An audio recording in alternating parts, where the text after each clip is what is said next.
Gold, trusted gold buyers. మీరు తాకట్టు పెట్టిన బంగారాన్ని విడిపించి ఈ రోజు ఉన్న మార్కెట్ ధరకు కొనబడను. నమస్కారం, వెల్కమ్ టు ఐ డ్రీమ్. ధర్మ మార్గం విత్ విజిత కార్యక్రమానికి స్వాగతం.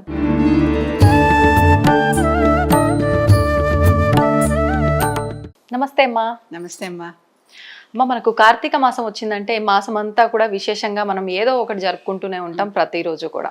అందులో భాగంగా అంటే మన సనాతన ధర్మంలో చెట్టుని, పుట్టని, రాయిని, ఆఖరికి విషపూరితమైన సర్పాన్ని కూడా ఆరాధించే గొప్ప ధర్మం ఏదైనా ఉంది అంటే అది మన సనాతన ధర్మం. నాగుల చవితి పేరుతో మనం పాములను కూడా ఈ కార్తీక మాసంలో ఆరాధిస్తూ ఉంటాము. మరి ఆ రోజున విశేషంగా మనం చేయాల్సిన విధానాలు ఏంటో వివరించండి. నాగులకి సంవత్సరం మొత్తంలో 2 పండుగలు వస్తాయి.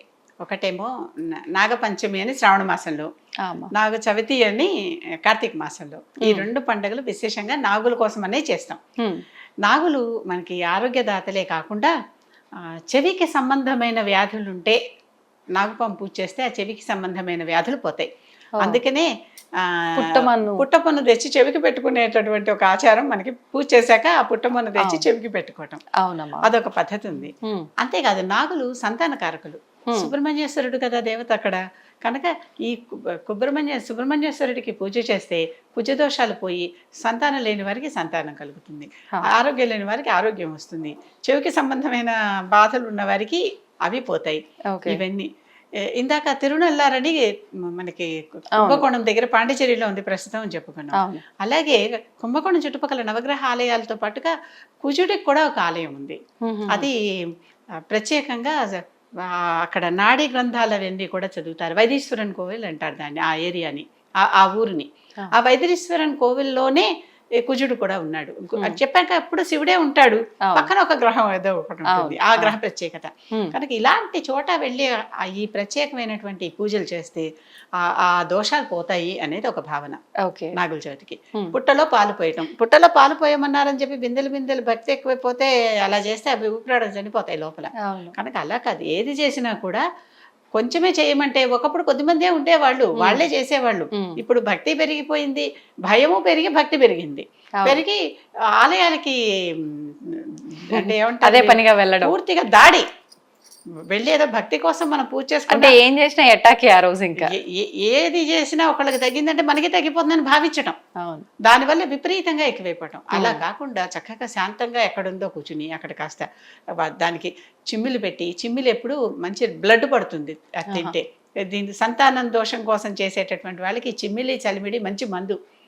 చలిమిడి తింటే గర్భం గట్టి పడుతుంది, చిమ్మిలి తింటే రక్త చిమ్మిలి అంటే నువ్వులు బెల్లము కలిపి దంచి చేసి ఒక పదార్థం పేస్ట్ లాగా వస్తుంది కదా, దాంతో ఉండ చేసి ఆ ఉండని దేవుడికి నైవేద్యం పెట్టడం.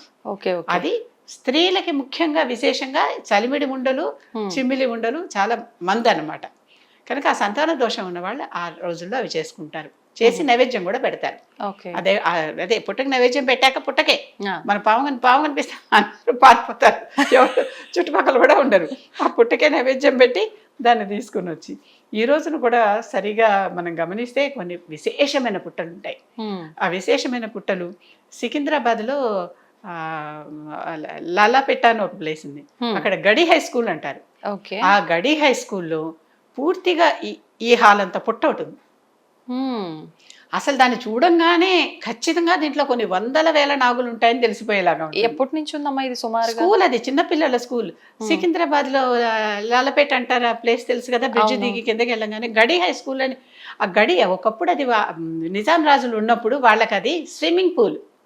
ఆ స్విమ్మింగ్ పూల్ ని నింపేసి మధ్యలో ఇప్పుడు స్కూల్ ప్లే గ్రౌండ్ చేశారు. చుట్టుపక్కల గదులు ఉంటాయి కదా వీళ్ళకి, చేంజింగ్ రూమ్స్. ఆ చేంజింగ్ రూమ్స్ అని క్లాసెస్ అయిపోయినాయి. చాలా చక్కగా స్కూల్ నడుస్తుంది, చాలా పెద్ద. అంటే అప్పటి నుంచి ఉందా ఈ పుట్ట? అప్పటి నుంచి ఉంది. ఇక్కడ అంటే ఆరాధనలు చేస్తూ ఉంటారా? అక్కడ ఈ నాగుల చవితి టైంలోను, నాగపంచమి టైంలోను వెళ్తే అక్కడ పుట్ట నిండా పసుపు కుంకాలు తలుపులు వేసేస్తారు వీళ్ళు.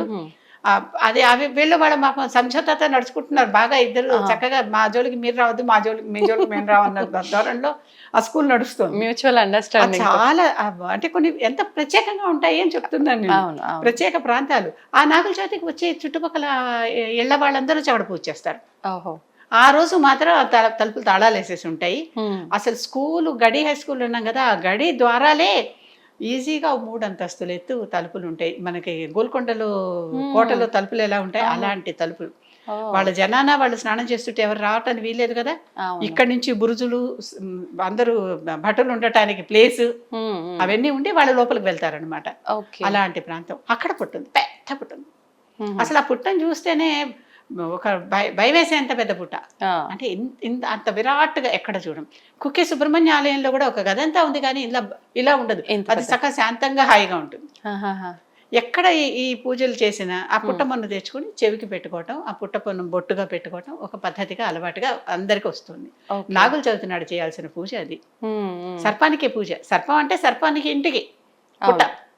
కానీ ఇప్పుడు మనకు పుట్టలు చాలా తక్కువగా కనిపిస్తున్నాయి ఆలయాల్లో కానివ్వండి, ఎక్కడైనా. ఎక్కువగా మనం జంటనాగ ప్రతిమలకి విశేషంగా ఆరాధిస్తున్నాము. మరి చేస్తున్నారు, ఉంటుందంటారా ఫలితం? మా ఇంటి పేరు భట్టిప్రోలు. భట్టిప్రోలులో ఒక శివాలయం ఉంది. అది తెల్లవారేసరికి కట్టబడింది, అందుకే కొంచెం అసంపూర్తిగా ఆగిపోయింది. దేవతలే వచ్చి కట్టారు అని పేరు దానికి. ఆ దేవుడికి విఠలేశ్వర స్వామి అంటే విఠలుడు అంటేనేమో విష్ణువు, ఈశ్వరుడు అంటేనేమో శివుడు. శివలింగమే ఉంది, దానికి విఠలేశ్వర స్వామి ఆలయం అని పేరు. ఎందుకని అక్కడ గుడి లోపలే ఒక పుట్ట ఉండి, గర్భగుడిలోనే పుట్ట ఉండి ఈ రోజుకి ఉండి, ఆ పుట్ట నుంచి పావులు వస్తాయని పేరు దానికి. ఇప్పుడు ఏం చేస్తున్నారు, ఒక చివరిలో ఒక సెక్టర్, గోడ మధ్యలో ఒక సెక్టర్ లాగా కట్టేసి పాము అక్కడే ఉంటుంది అన్నట్లుగా. మనం ఇటు నుంచి ఎదుర్కొంటే చూస్తే ఈ పక్కన ఉంటుంది అనమాట. అక్కడ దాకా ఎవరు వెళ్ళరు కదా లోపలికి, పూజారి మాత్రం వెళ్తారు. వాళ్ళు చూసామని చెప్తున్నారు. అక్కడ బయట పెద్ద నాగస్తంభం కూడా ఉంది ఆ ఆలయంలో. విశేషంగా ఆ నాగస్తంభం ఉంది. ఆ నాగస్తంభం దగ్గర పూజ చేసుకుని లోపల వచ్చి శివుడికి పూజ చేసి చేస్తే ఈ రకమైన దోషాలన్నీ పోతాయని పేరు. చిన్న ఊళ్ళో అంత ప్రత్యేకమైన ఆలయం ఉండటం, గర్భగుడిలోనే పుట్ట కూడా ఉండటం, ఇలాంటివి ఉన్నాయి.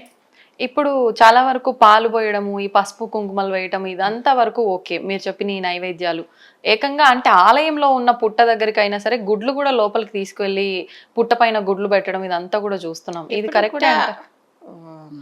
అవి తింటాయో లేదో తెలియకుండా కూడా చేసే వాళ్ళకి ఏదైనా సరే ఒకటి చెప్తే, ఒకటి వేయమంటే 10 వేస్తే ఇంకా పుణ్యం కదా అని 10 వేయటం. అతి సర్వత్ర వర్జయేత్. ఎప్పుడు కూడా అతిగా ఏది పోయినా కూడా అది చాలా పాపాలే, దోషాలే వస్తాయి. ఖచ్చితంగా జాగ్రత్తగా ఉండాల్సిందే, వాళ్ళని నివారించాల్సిందే.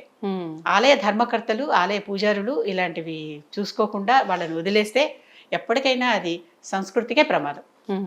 ఖచ్చితంగా చూసుకోవాలి. కఠినంగా ఉండే చోట కఠినంగానే ఉండాలి. అవును. క్రోధాంకార అంకుశోజ్వల అమ్మవారికి ఒక నామం. క్రోధం వస్తే ఆవిడ ఉజ్వలమైనటువంటి అంకుశంతో వచ్చి మీద పడి జాగ్రత్త అంటుందిట. తల్లి కూడా కోపించచ్చు, హెచ్చరించే రోజు కూడా వస్తుంది జాగ్రత్తగా ఉండకపోతే. సంతోషమ్మా, చాలా చక్కగా వివరించారు. ధన్యవాదాలు. నమస్తే. తవ్వండి, తవ్వుతూనే శివలింగం